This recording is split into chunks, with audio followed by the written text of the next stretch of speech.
Ndakuramukije nshuti mukundwa uriko yakurikirana kino kiganiro ndagwaye ikaze mu mwanya w'ijambo ry'Imana tugomba dusangire ijambo ry'Imana tugomba dusangire riri mu rukurikirane rw'inyigisho canke insiguro nitiriye ngo ibiranga ishengero Kristo anezerererwa canke ahimbarirwa.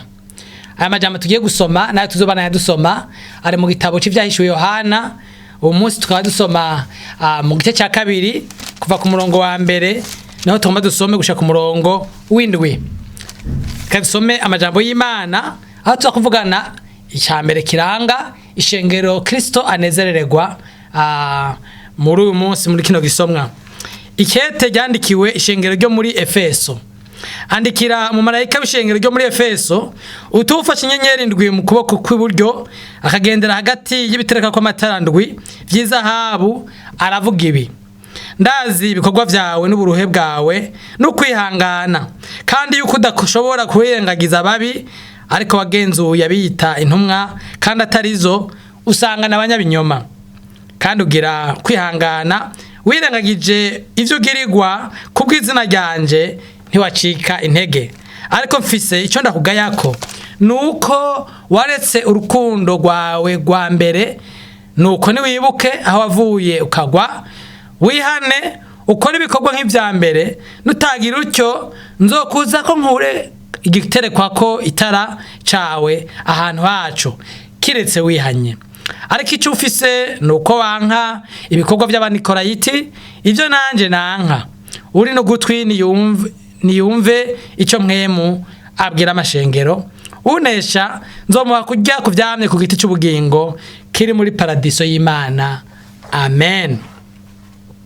Amajambo tugomba tuvugane canke ikiranga ubuzima ru Kristo canke ishengero Kristo anezerererwa ca mbere tubona muri kino kete ni kuba abantu bazigama canke kuba ishengero rizigama urukundo rwa mbere. Amajambo rero tugomba tuvugane aza kuvuga ngo ni gute tozigama urukundo rwa mbere, haba ku giti c'umuntu wari we wese canke ku giti c'ishengero kanaka. Mu mico yacu iryo jambo kuzigama ni jambo rizwi gose. Ico umuntu akunda arakizigama. Haba ubu hari iterambere canke kera iterambere ritaraza, abantu bamye bagerageza kuzigama ibintu bakunda. Turabona nk'akarorero kuzigama inyama. Naho kera ubuhinga butari bwatera imbere, abantu barabika inyama bakazibabura bakazishira ku rusenge, hanyuma bakamara igihe bazifungura kandi zimaze igihe zabazwe. Mu buhinga bwa none hoho dukoresha ivyuma vyabigenewe, amafrigo n'ibindi. Naratangaye mbonye ahandi hantu aho bazigama ivyamwa ibitwamura mu gihe kanaka bigaca bitituka. Mu bihugu biteye imbere bataratera imbere mu vy'umuyaga nkuba n'ubuhinga bwa none ngo baca babihingura baca babishira mu bikopo. Naratangaye ndabibonye mu bihugu bimwe bimwe aho bafata nk'itomati ibindi bintu wamuye ukabishira mu kikopo, hanyuma bikamara amezi n'amezi ukazobandanya ubikoresha igihe bikenewe.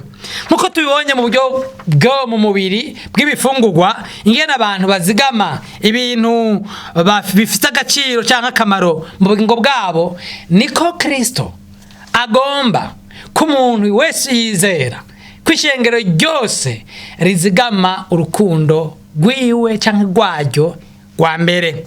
Birashoboka rero ko bizera bazigama urukundo rwabo rwa mbere bakunda Imana. Muri no siguro tugiye kurabira hamwe bimwe mu bisabwa kugira ngo ishengero canke uwizera ashobore kuzigama urukundo akunda Imana. Aya majambo twasomye arampa ingingo nkeya tugiye kuvuganako zingena twozigama urwo rukundo haba mu ishengero canke ku muntu ku giti ciwiwe. Birashoboka ko uwizera azigama urukundo rwiwe rwa mbere canke ishengero rizigama urukundo rwaryo rwa mbere mu gushira imbere ubucuti n'Imana kurusha idini. Aya majambo twayasomye ku murongo wa 4 w'iki gice ca kabiri niho twayasomye hatuvuze ngo ariko mfise ico ndakugayako nuko waretse urukundo rwawe rwa mbere. kuzigama gushira imbere ubucuti n'Imana kurusha idini nagomba tubitahurire hamwe. Ubwa mbere ubucuti ni iki? Ubucuti ni imigenderanire umuntu agiranira n'uwundi kubwo ibintu babahuza, yaba amaraso, yaba akazi bakorana cyangwa iyindi mvo. Idini naryo ni ibikorwa umuntu akora kugira ngo abashe guhimbara Imana. Utwigoro n'ibikorwa n'imigigwa umuntu akora agomba guhimbara Imana. Ishengero ryo muri Efeso ryari rifite ikibanza kidasanzwe mu buzima bwa Paulo. Uravye umwanya Paulo yamaranye naryo ryari ishengero aha agaciro cyane. Ishengero ryo muri Efeso ryari ishengero Paulo yamazemwo imyaka 3, ahandi ntiyashikana imyaka 3. Hanyuma ikindi tubona nuko ryari ishengero mu nyuma Paulo agira arangiza ibikorwa yafashe umwanya kuri sezero so n'ibyakozwe n'intumwa 2017 ahamagara abakuru b'ishengero muri Efeso abasezerera imireto. Nishengero kandi yari kunda kubera iki Paulo yari kunda kubera yabona ko rifise ikizigiro kinini riri mu kibanza ciza cyo gutuma ubwami cyangwa ubutumwa bwiza bukwira byoroshe mu bwami bw'abaroma. Tuvuze abanyefeso raba muri Tirikiya y'ubu byari byoroshe ko ubutumwa bwiza buja mu burengerazuba, mu buraruko, mu amanuko kandi bukaguka. Mbere tugiye kuraba nirikete ryanditswe n'iryo umwami wacu Yesu Kristo yabwiye mu marayika ngo yandikira abanyefeso. Urumva ko n'umwami wacu yaha agaciro rino shengero ryo muri Efeso. Ariko naho ryari rifise agaciro nkako, naho ryari rifise ikibanza ciza, hari ikintu ryari ryaratakaje. Ryari ryatakaje urukundo rwaryo rwa mbere. Ryari ryatakaje ubucuti ryahora rifitanye n'Imana. Ryari ryaratakaje igisharara n'umunezero canke n'imigenderanire ryari ryarahorokeye mu migenderanire ryari rifitaniye n'Imana. Ni kuki ubucuti n'Imana buruta idini? Iki ni kibazo gikomeye cyane cyane gihanga ishengero kuva muri kahise. Mbega Imana igomba ibikorwa nkora, igomba idini, igomba imigenzo canke igomba ubucuti bwanje nayo ibikorwa bitararabwa nubwo nabwo nyene bikenegwa. Ubucuti mwibuke neza nibwo bwatumye Imana iturema. Igihe Imana yavuga ko igomba kurema umuntu mu Itanguriro 1:26 yavuze ngo reka tureme umuntu asa natwe, umuntu w'incuti, umuntu ameze nkatwe, umuntu dufite ibintu dusangiye. Ugiye kuraba neza ivyo dusa n'Imana singana tumeze ku mubiri n'ivyo dusangiye, ubushobozi bwo kwiyumvira, ubushobozi bwo gukunda, ubushobozi bwo kubwumvira ibintu n'ibindi. Imana yaturemye ifise intumbero y'ubucuti, kandi ubucuti cyangwa urukundo nibwo bwatumye Imana itwiyumvira. Igihe Imana yagendera abisirayeli bavuye muri Egiputa, ikintu cyambere yababwiye ngo niwumve ewe Isirayeli, gusubira mu Byagezo 6:4, uhoraho niwe Mana wenyene. Reka kwizigira imana z'izuba z'uruvyaro rw'imirima, ariko uhoraho niwe Mana wenyene. Acavuga ati kandi uhoraho ukumukundishe ubwenge bwawe bwose, ingufu zawe zose. Nuvuga ngo ikintu Imana yiteze ku bantu bayo nuko bayikunda bakayibera inshuti. Ubwo bucuti nibo bwatumye Imana tumaze kuja kure yayo mu vyaha iturondera. Yohana 3:3 avuga ngo kuko urukundo Imana yakunze abari mu isi nibo rwatumye itanga umwana wawe kinege ngo umwizera ntapfe rubi ariko ahabwe ubugingo budashira. Paulo nawe yandikiye abanyefeso 2:8 avanga ubuntu nibwo bwabakijije, si bikorwa, si dini, si migenzo, kubwo kwizera. Nabyo ntibyavuye kuri mwebwe, ni ngabire y'Imana, ntibyavuye ku bikorwa byanyu kugira ntagire n'umwe yirarira.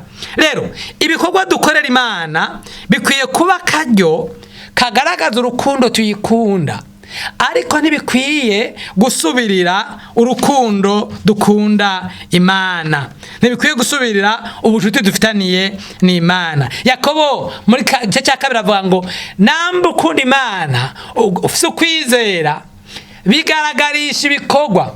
Ahagomba gutomora neza ko ibikorwa sigo rufatiro, ahubwo ni ikimenyetso kigaragaza uko ukunda. Ntureka kugira icyo ukoze kuri we canke wama wifuza kumunezereza.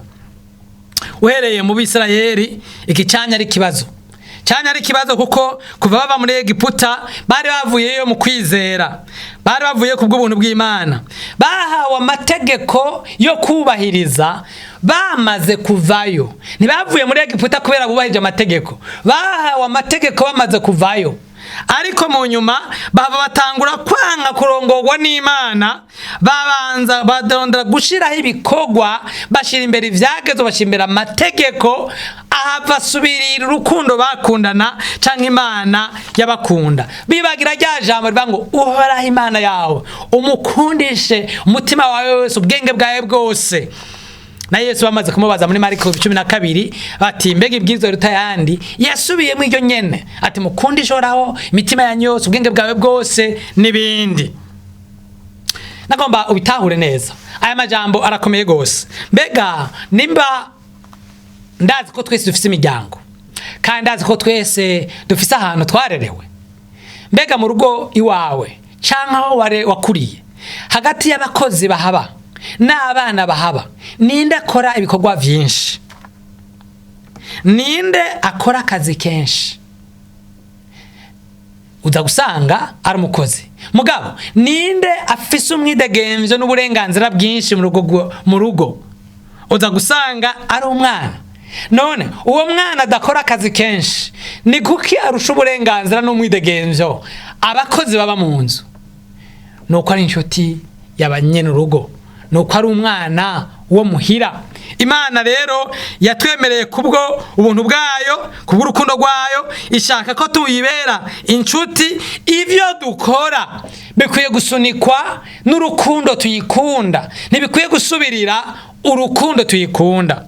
Muco w'ijambo ry'Imana uratumurikiye. Birashoboka ko tuziga mu rukundo rwa mbere, mu gushira imbere urukundo, ubucuti dufitiye Imana kurusha idini canke kurusha ibikorwa n'imigenzo. Aka nakaryo kumwe wese yo kwisuzuma uti mbega n'igiki kimpuza n'Imana? Mbega nimvi Imana nibaza kwinezererwa n'iki kuri jewe? Mbega muri mutwe wanje haca haza ibikorwa, nibaza ko igomba ibikorwa canke nibaza ko igomba jewe n'umwanya wanje nayo? Nabameze nka Marita tumugeranije na Mariya umunsi Yesu abagenderera. Marita yitwararitse ibikorwa gushika hashavurizwa, na Mariya yitwararitse ubucuti no kuganira na Yesu. Araza aramubwira ati mbega ni kubera ikoretse mu bo tuvukana akantana ibikorwa? Yesu amubwira ati yatoranye umugabane mwiza, ubw'igihambaye ngomba si ibikorwa. Ibikorwa ego birakenewe, ariko bikwiye kuza inyuma y'ubucuti cyangwa bigasunikwa n'ubucuti. Jambo ry'Imana riduhamagariye gushira imbere ubucuti bwacu n'Imana kurusha ibikorwa n'imigenzo, nuko tuzigama urukundo rwacu dukunda Imana.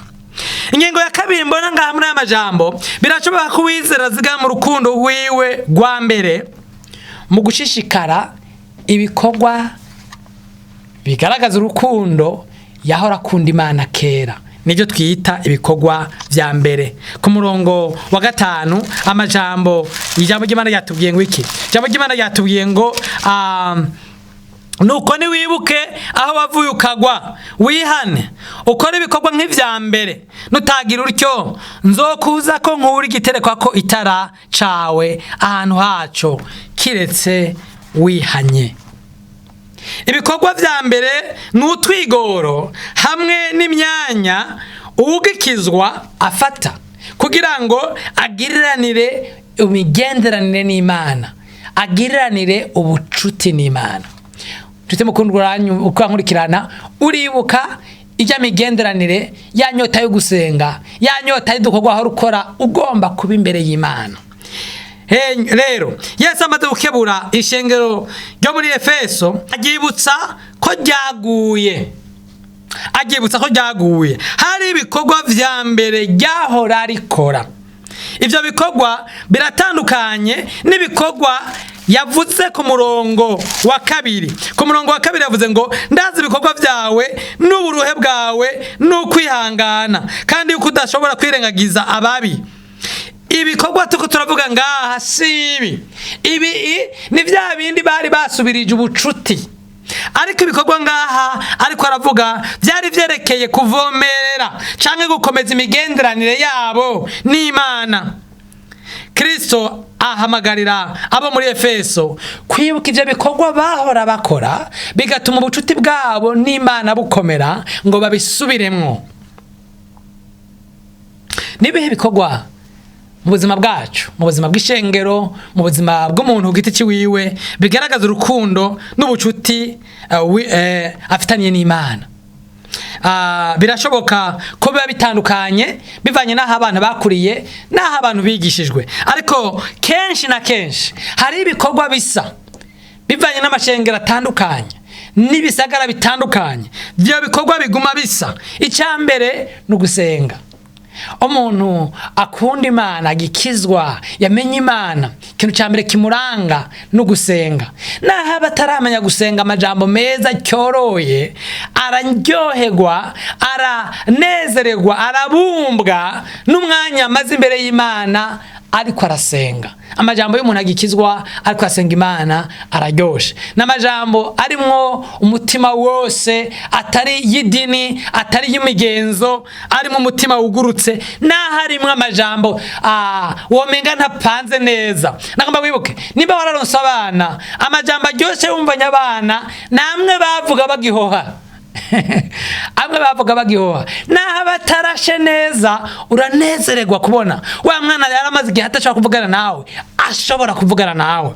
Gusenga ni kimwe mu bintu bituma umuntu yubaka ubucuti n'Imana. Ikindi tubona abantu bakijijwe canke kigumana ubucuti n'Imana ni ukumviriza ijambo ry'Imana, no gusoma ijambo ry'Imana. Uzuraba ahantu hakira abantu bari mu muriro canke bagikizwa, ikintu ca mbere bihutira kumviriza abantu bariko barigisha. Urugendo ntigwigera ruba rurerure, umwanya ntuyigera uba muremure. Umuntu agomba guhuzagizwa arondera aho yumva ijambo ry'Imana, akandika mbere agasubiramwo vya bindi yigishijwe. Nuko ikibazo nuko uko iminsi ihera niko babimenyera, kwa kwandika, kwa guhurumbira bikagabanuka. Hanyuma ikindi nukumarana umwanya n'Imana hamwe n'umwitwarariko wo kugendera mu vy'Imana igomba. Umuntu agikizwa arangwa n'umutima wo kugomba kwihana. Ibintu byose ahakwa kuvyita ivyaha. Twebwe nk'abungere iyo tuhuye n'abo bantu batubaza ibintu byose ko ari icaha, mbega nogira iki, mbega nogira iki. Uwo muntu abaza ivyo bibazo aba ari umwitwarariko ko y'Imana yamugirira neza, atoyibabaza, atoja kure yayo, atoyihemukira. Ikindi arangwa n'inyota yo kubana n'abandi bene data. Naho igikorane hari amashengera afata umwanya muremure wo gusenga, wewe yamari ngaho. Naho mwokorana akarenga kabiri mu ndwi yama yaje. Ariko umuntu kwa hororokegwa niko atangura kutaboneka mu bikorwa, mu masengesho, niko ijambo ry'Imana atarihurumbira, niko adasenga, uko niko bariko haragabanukirwa. Ariko ivyo bikorwa vya mbere Bibiri ko atubwira nivyo: gusenga, kunyoterwa ijambo ry'Imana, kurondera kwihana, kurondera kunezereza Imana no kwiyoboka no kubana na bene data. Birababaje gose kuko ibi bikorwa ni bikorwa ntabanduka. Iyo bibuze abantu batangura gusubira inyuma. Birababaje gose ko umuntu atari bwamenye Imana akiri mushasha, ari waronka umwanya n'ingufu zo gukora ibi, ariko umaze igihe yasa n'uwayitahuye ubu yobikora neza aca bireka. Birababaje kubona ishengero ryari ridafise aho risengera, ryari ridafise n'ibicurangisho, ryarasenga, ryarasoma ijambo ry'Imana, ryarabana abantu bakagumana, ariko ko ritera imbere akaba ariko ritagihumbura gusenga. Uko rironka ibicurangisho, uko rironka aho risengera, ibintu bikagabanuka aho vyokomereye. Kuriko bigenda no mu rugo mu bubatse. Abantu bubakanye, ikintu ca mbere kibaranga bakimenyana, kigaragaza ubucuti bwabo, ni bikorwa kanaka. Ivyo bikorwa navyo ni iki? Nukumarana umwanya, nukuvugana, nugupanga imigambi hamwe, ubabona bagendana, nukutagira isoni bari kumwe bagendana n'ibindi. Ariko ikintu kibabaje kandi cerekana ko ingo zigomba zimererwe nabi, batangura uko bamenyerana, batangura kureka kugomba kuvugana, niyo bavuganye bakavugana nabi, batangura kumva umenga umwanya wo kubana nikikiri ikintu gikenewe, umwanya wo gupanga imigambi utangura kugabanuka. Uko bigenda gutyo niko babandi bari begeranye bari bakundana batangura gutandukana, urukundo rugatimba, mbere n'ukwahukana n'ukubana nabi bigahava biba. Imana idufashe cyane. Dawidi wewe muri Zaburi ya 27 ku murongo wa 4 yavuze ngo reka tusome amajambo. Yavuze amajambo yerekana yuko wewe yifuza kwama ari hafi y'Uhoraho. Zaburi 27 ku murongo wa 4 havuga ngo icyo nzosaba Uhoraho ni kimwe, nico nzohora nitwararika, nukuba mu ngoro y'Uhoraho iminsi yose y'ubugingo bwanje, nkaraba ubwiza bw'Uhoraho nkihweza urusengero rwiwe. Dawidi yavuga ati naho notera imbere, naho nokomera, naho no kwitwa nde canke nde, icyo nzosaba Uhoraho, icyo ndotakaza, icyo ndokwibagira n'umwanya wanje n'Imana, nibikorwa bituma ubucuti bwanje n'Imana bukura, nukuba mu ngoro y'Uhoraho, nugusenga, nugusoma ijambo ry'Imana, nukubana na bene data, nukwihana. Nibi bintu bingumiza hafi y'Imana.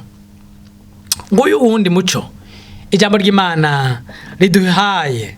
Birashoboka ko uwizera ishengero riziga mu rukundo rwa mbere igihe rishishikaye ibikorwa vya mbere, igihe uwizeye yashishikaye ibikorwa vya mbere.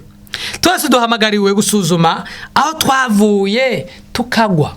Abo muri Efeso bari bahamagara ngo raba aho wavuye, raba ibyo wahora ukora ukagwa. Sinzi kurumva umuntu ava ngo kera tugikizwa, kera tukiri bato, kera hakiri, none vyagenze gute, none wahuye niki, kera tukitangura ishengero, kera tukiri bake, mbega none kuba benshi vyabaye umuvumo canke vyari kuba umugisha. Mana dufashe cyane. Kibabaje nuko kera ataco ndaronka niho nari hafi y'Imana, ariko maze kuronka ivyo yampaye womenga yaranyiteranije ko njanja kure yayo.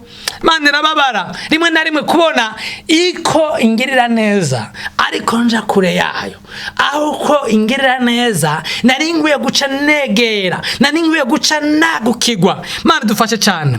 Mbega ya myanya yo gusenga uracayifise? Mbega ya mwanya yo gusenga mu ishengero ryanyu muracayifise? Mbega wa mwanya wo gusoma ijambo ry'Imana no guhahamira inyigisho uracawufise? Mbega mu ishengero ryanyu muracafise umwanya w'ijambo ry'Imana? Maze kubona ahantu hari amashengero atari makeya umwanya w'ijambo ry'Imana ari mutoya, umwanya uherera mu ndirimbo zidateguye neza, zitanditswe neza, abarongozi bataravye nibirimwo, abantu bagatamba bakagira imyimenyerezo, ukamenga bari mu myimenyerezo, bagatata jambo bahawe, mbere babandi bariko bararirimba bagaca bataha ntibumva ijambo ry'Imana. Mbega ijambo ry'Imana ifise kibanza kingana gute mwishengero iwanyu? Wamwitwarariko kwihana no guhimbara Imana, mbega uracawufise canke uba mu vyaha ukabisigira kukabikorerako, ukabigenderako, ukabirongorerako? Jambo ry'Imana riduhamagara gukora ibikorwa nka vya bindi vya mbere, vya bindi twakora tugitangura ubucuti n'Imana tugikizwa. Ingingo ya gatatu mbona muri amajambo ivuga ngo birashoboka ko wizera aziga mu rukundo rwe rwa mbere mu kugirira inyota ubwiza bw'Imana. Ndabibona muri aya majambo muri Vyahishwe Yohana muri Nokete rivuga ngo ku murongo wa 6 ku murongo wa 5 ngo nuko niwibuka wavuye ukagwa wihana ukora ibikorwa nk'ivya mbere. B nutagira utyo nzokuzako nkure igiterekwa ko itara cawe ahantu haco kiretse wihanye. Kugira inyota ubwiza bw'Imana nukumva ubuzima bwawe, nukumva ubuzima bw'ishengero budashobora kumererwa neza igihe wumva uri kure y'Imana. nukumva ubuzima bwawe butaryoshe, budashobora kubandanya, igihe ubusamane bwawe, igihe ubwiza bw'Imana butacumvikana muri wewe. Cenga ryo muri Efeso ryaragabishijwe ko ritavyutse ngo rikore ibikorwa nk'ivya mbere rizokwakwa igiterekwa ko itara. Mwumve neza, igitereka ku itara kiguzigama itara. Itara naryo ririmwo iki? Ririmwo igitoro, ririmwo amavuta nayo azana iki? Azana umuriro.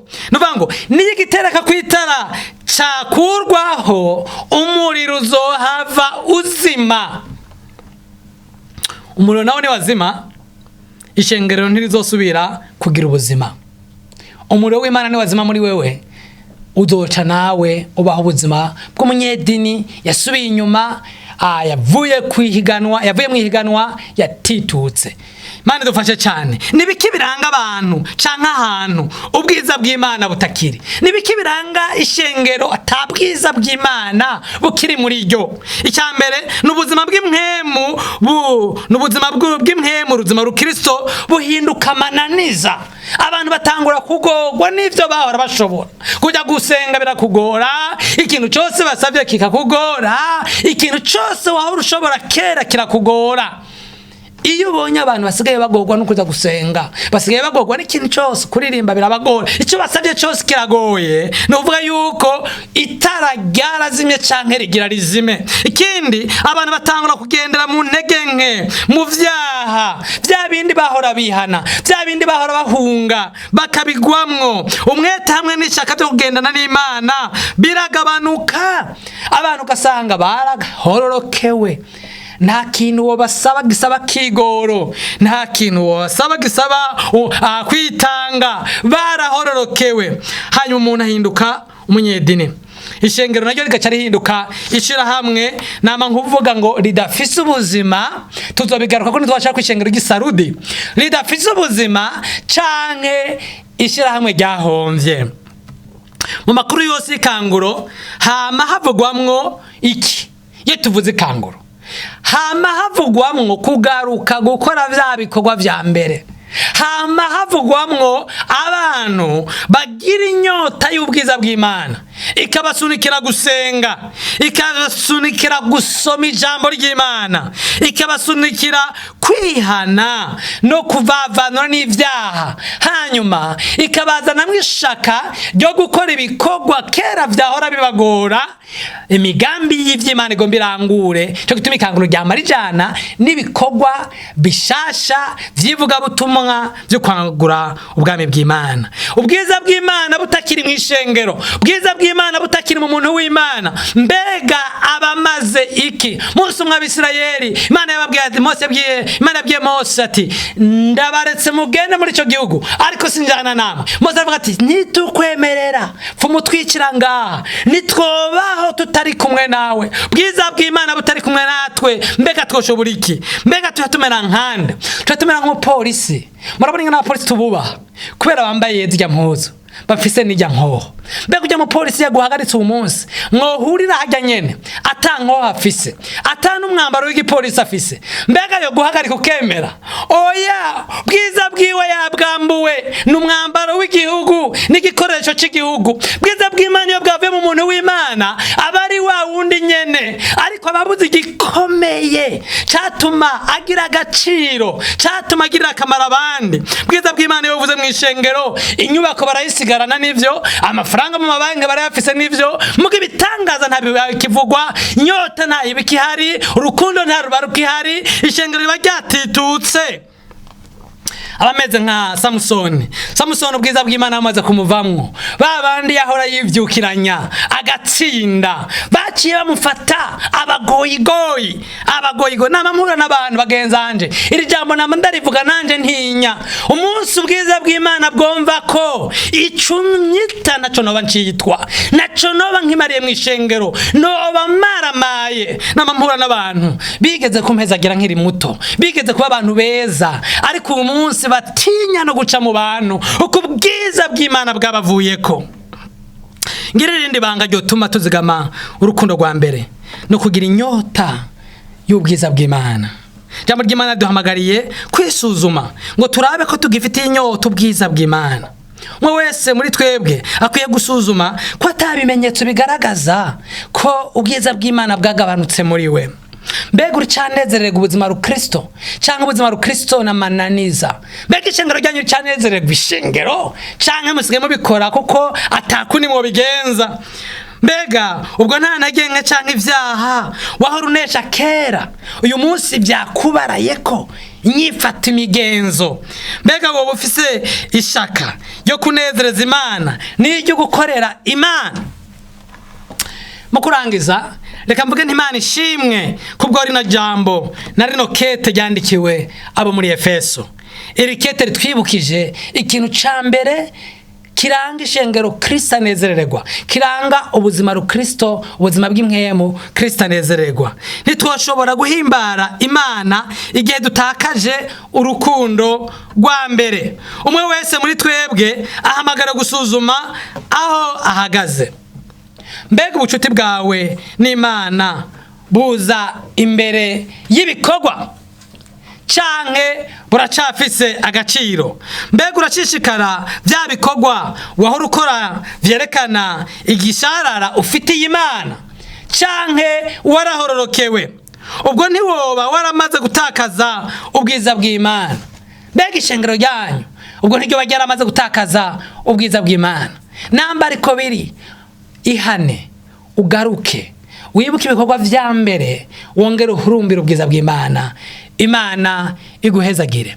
Mana ndagushimiye ku majambo yawe, niwe utuzi. Uyu mwene data yakora akurikiranira ijambo uramuzi, shengero mvamwo nawe nyene avamwo urarizi. Utubabarire Mana, namba vy'ukuri twaranyuranije tugakaba ahari ubucuti tugashira ibikorwa, namba ibikorwa vya mbere vyo kukwegera n'ubucuti bwacu nawe twarabihevye, namba tutagifise ubwiza bwawe.